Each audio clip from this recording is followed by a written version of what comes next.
once I've paused and reflect. In fitness, if I skip a workout, which I've gotten better over time, then I'll commit to a 10-minute walk or a 30-minute walk with my dogs. If it's something to do with finances or wealth, if I've overspent, like a couple of years ago, if I overspent on something big, typically I'm pretty good about my finances, but in that, I don't know what I was going through that 3 months when I bought that Shelby Mustang.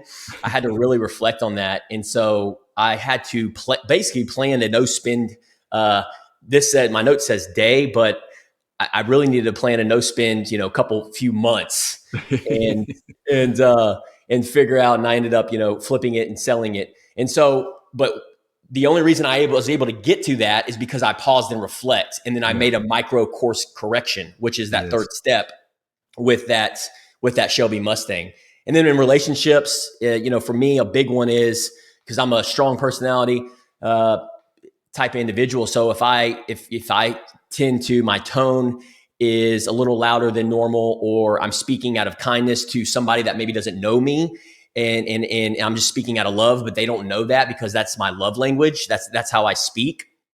Then I try my best to apologize sincerely and genuinely.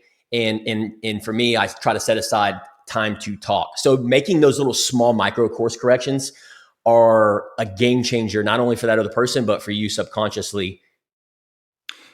Yeah. It's amazing how all these things, these different points stem into each other. And if people are not used to doing this, it's gonna be a disaster.